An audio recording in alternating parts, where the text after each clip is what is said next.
10 taktikang ginagamit ng mga kulto para mapasunod nila ang mga tao. Isang malaking usap-usapan ngayon ng isang samahan sa may Surigao na pinamumunuan ni Senyor Aguila. Ang sabi ng mga nagsibabang biktima galing sa bundok, sila'y nakakaranas ng pang-aabuso sa kanilang leader na si Senyor Aguila.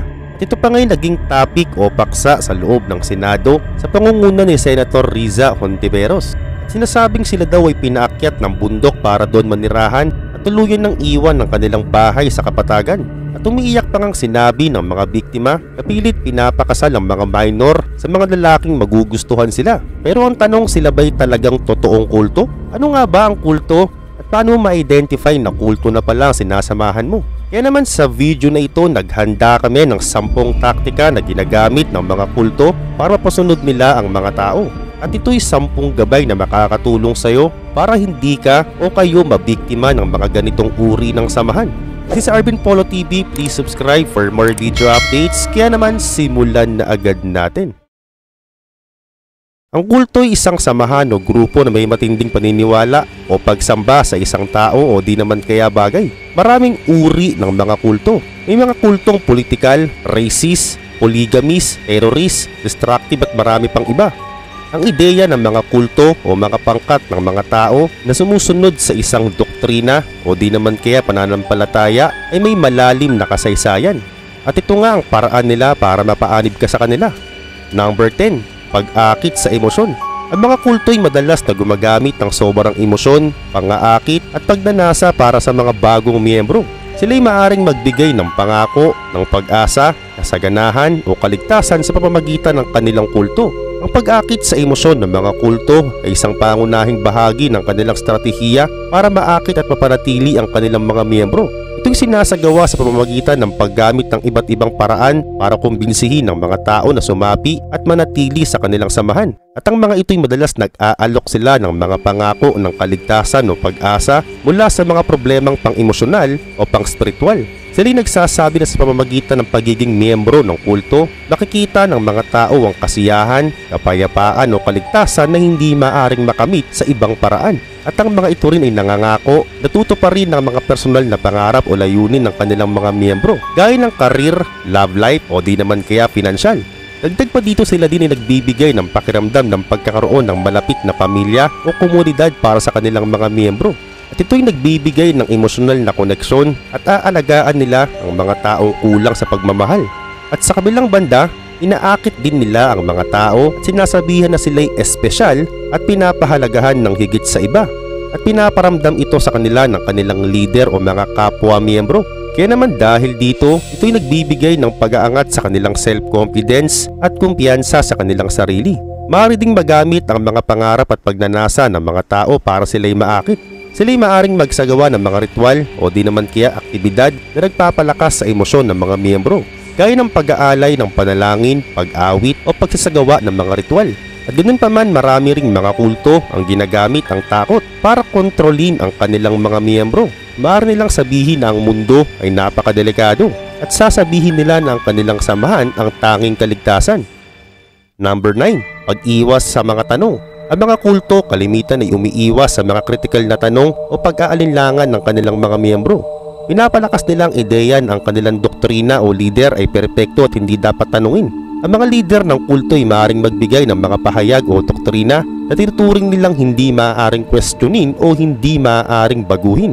Sila ay maaaring magbigay ng kaisipan na ang lahat ng tanong ay bunga ng kahulugan ng pananampalataya o pagkakaroon ng masamang loob. Dagdag pa dito, sinasabi rin nila na sila nga lang daw ang bukod tanging may kaalaman at otoridad na magpaliwanag tungkol sa kanilang mga doktrina. So sa makatuwid, para sa kanila hindi sila nagkakamali. At pag nagtanong ka dito o magpahayag ng Kristyanismo, ay magkakaroon ka sa kanila ng hindi magandang karanasan, gaya ng pang-aapi, magpapaalis sa kulto o paninira sa kanilang karakter. So kapag siniraan mo sila, sisiraan ka rin nila. Number 8. Paghiwalay sa pamilya at kaibigan. Ang paghiwalay sa pamilya at kaibigan ay isa sa mga taktika ng mga kulto para manatili ang kanilang kontrol sa kanilang mga miyembro. At ito'y nagdudulot ng pagkasira sa mga personal na relasyon at pagpapalakas naman ng koneksyon sa mga miyembro ng kulto. Ang ilang mga kulto'y pinipilit ang kanilang mga miyembro na ihiwalay ang kanilang sarili sa pamilya at mga kaibigan na hindi miyembro ng mga ito. Kumbaga ang ginagamit ng mga kulto sa mga tao ay taktikang psychological manipulation. Ito'y para pukawin ang loob ng mga miyembro laban sa kanilang pamilya at kaibigan. At binibrainwash nila ang mga miyembro at sinasabing pagpapalakas ito ng loob at tatawagin silang mga pinalad. Dahil nga tama daw ang sinamahan nilang grupo. At hindi ito maiintindihan ng kanilang pamilya at kaibigan kung hindi sila magiging kasapi din. Kaya naman ang resulta, inuutusan nila ang kanilang mga miyembro na iwasan ng mga taong hindi miyembro ng kulto, especially kanilang pamilya at kaibigan. At ito'y naglalayong kontrolin ng access ng miyembro sa labas ng kanilang samahan. At karagdagan pa para talagang wala silang magawa, sinisiraan ng mga kulto ang pamilya ng kanilang miyembro. Ang paghiwalay sa pamilya at kaibigan ay isang pinakamalupit na epekto ng pagiging miyembro ng kulto. Number 7. Pag-aalis ng sariling identity. Ang mga kulto ay maaaring magtakda ng mga patakaran o dress code na nagpapalabas sa personal na identity ng kanilang mga miyembro. Ang pag-aalis ng kanilang sariling identity ay isang taktika na ginagamit ng mga kulto para mapanatili ang kontrol sa kanilang mga miyembro. Ito'y sinasagawa sa pamamagitan ng pagsubok, baguhin o alisin ang mga individual sa pagkakakilanlan at pati paniniwala aalisin nila sa iyo.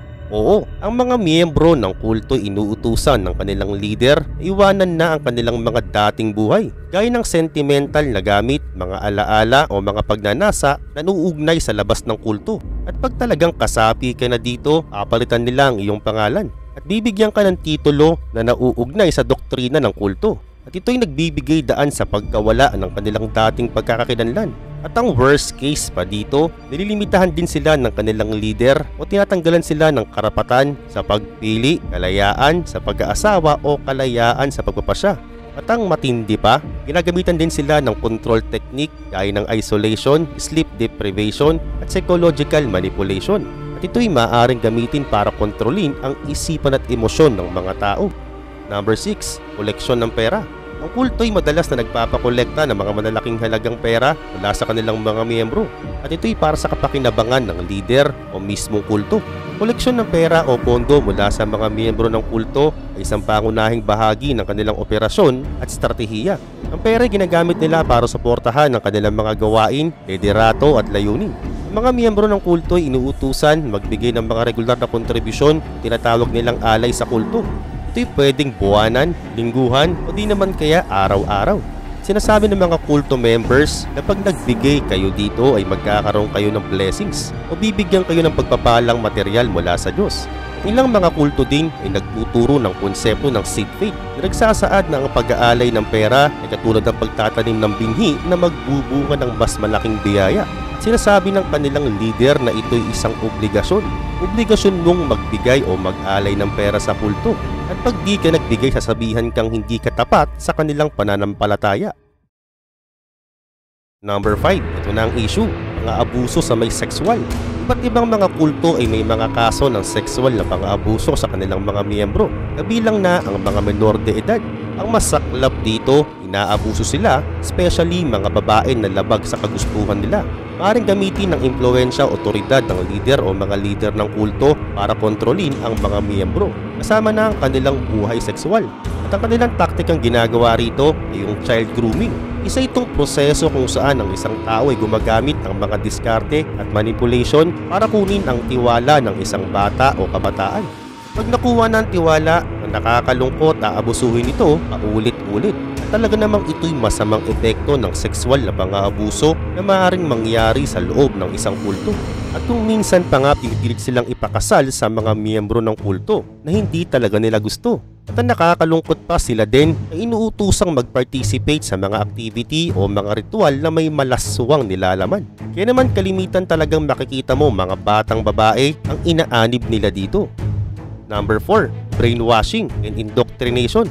Ang mga kulto ay maaaring magkaroon ng proseso ng brainwashing o indoctrination para baguhin ang paniniwala at mga halaga ng kanilang mga miyembro at gawing tapat sa kanilang leader o doktrina. Ang brainwashing at indoctrination ay mga proseso ng karaniwang ginagamit sa mga kulto para kontrolin at manipulahin ng kanilang mga miyembro. Ito'y isang malubhang issue na nagdudulot ng pagkontrol sa individual at nagiging sanhi ng malubhang pagbabago sa pag-uugali at pananampalataya ng isang normal na tao. So sa makatuwid, ang brainwashing ay pag-uudyok o panlilinlang para tanggapin ang mga ideya, paniniwala at pag-uugali ng isang kulto.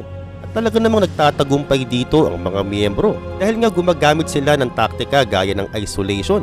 Oo, ilalayo ka sa mga mahal mo sa buhay at sasabihan ka nila ng mga gusto mo lang marinig, at kapag napalagay na ang loob mo, doon ka na nga nila dahan-dahan kokontrolin. At bukod pa sa kanilang taktika ay yung tinatawag nilang repetition. Ito yung mga mensahe ng kulto na paulit-ulit na tinuturo para manatili ito sa isipan ng mga miyembro. At ang indoctrination naman ay kasamang proseso ng brainwashing. Ito yung pagsasanay o pagtuturo ng mga paniniwala at doktrina ng isang kulto sa mga miyembro. At kalimitan ito'y maayos at talagang merong sistema kung saan ang mga miyembro dito'y tinuturuan at pinapayuhan at tanggapin ang mga doktrina ng kulto ng walang pagsalungat.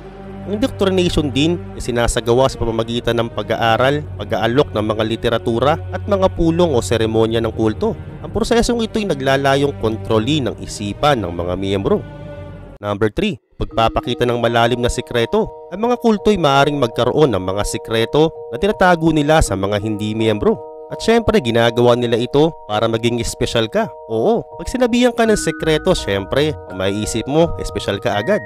At ang pagpapakita ng malalim na sekreto sa loob ng isang kulto ay isang karaniwang paraan ng pagkokontrol at pag-aakit sa mga tao. Isa itong strategy para gawing espesyal o di naman kaya importante ang mga miyembro.